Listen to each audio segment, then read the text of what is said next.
Hoy vamos a hablar de una figura histórica que es de verdad fascinante, Santa Margarita de Escocia.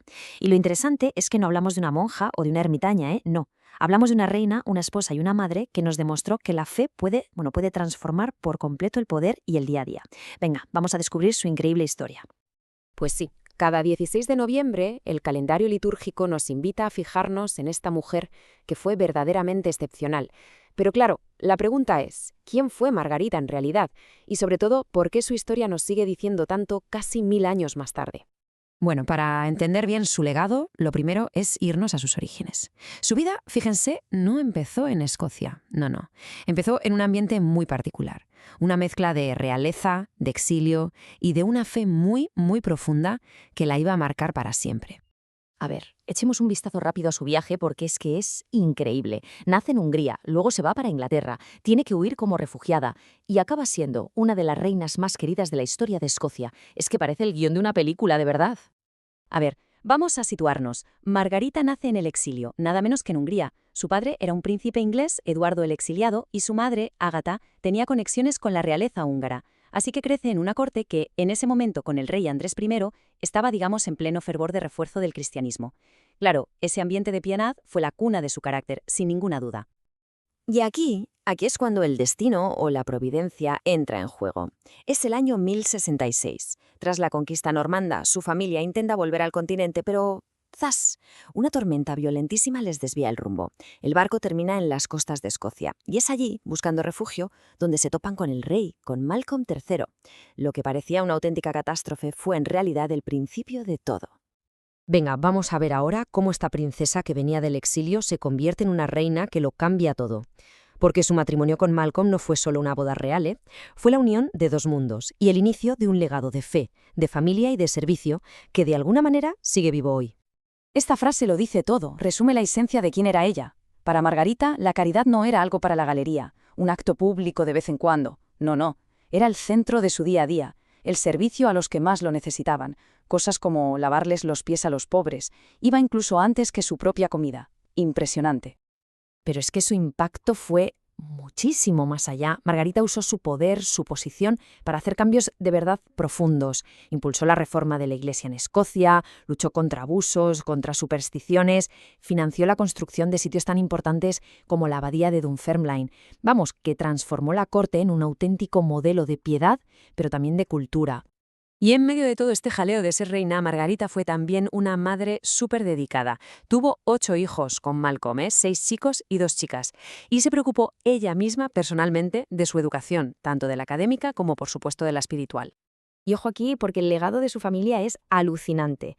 3 de sus hijos, llegaron a ser reyes de Escocia: Edgardo, Alejandro I y David I. Pero es que además su hija Edith, que luego se cambió el nombre a Matilde, se casó con Enrique I de Inglaterra. Y esto es clave. ¿Por qué? Porque a través de ella su linaje conecta directamente con la familia real británica de hoy en día. Es una conexión histórica que te deja boquiabierto, la verdad. Su final, sin embargo, fue terriblemente triste. Ella ya estaba muy débil por una larga enfermedad. Y en ese estado recibe la peor noticia que podía imaginar, que su marido, Malcolm, y su hijo mayor, Eduardo, habían muerto en batalla. El golpe fue devastador. Apenas 3 días más tarde, el 16 de noviembre de 1093, murió ella también. Bueno, y después de conocer su vida, vamos a pararnos un momento a reflexionar, a ver cómo esta historia, que pasó hace tantos siglos, nos puede decir algo hoy. Porque de verdad, la vida de Margarita es un ejemplo potentísimo de lo que significa vivir la fe, pero en medio del mundo, con todo lo que eso implica. Y esta es la gran pregunta que nos deja su vida, ¿no? ¿Cómo se hace para vivir una fe profunda en medio de todas las responsabilidades del mundo? En su caso era gestionar un reino, criar una familia, enfrentarse a crisis políticas, pero en el nuestro son nuestros trabajos, nuestras familias, nuestros problemas, y Margarita nos dice con su vida que sí, que es posible. Y aquí está la clave de todo. La santidad no es algo exclusivo de los monasterios o de gente que vive apartada. Para nada. Se construye en el día a día, en lo pequeño, en lo cotidiano. Podemos, de hecho, desglosar su ejemplo en 3 puntos muy prácticos. El primero, integrar la fe en cada cosa que hacía. Era reina, esposa y madre, y su fe estaba en todo. Su oración no era una cosa y su trabajo otra, sino que una alimentaba a la otra. El segundo, Usar su posición como una herramienta para hacer el bien. Entendió que el poder no era para ella, sino para servir. Y el tercero, practicar la caridad de forma constante y muy personal. No delegaba, se implicaba. Al final, la gran lección de su vida es esa. La piedad de Margarita no era solo rezar, aunque rezaba muchísimo. Su fe siempre se convertía en un servicio concreto a los demás. Daba igual si era su propia familia o el más pobre de sus súbditos.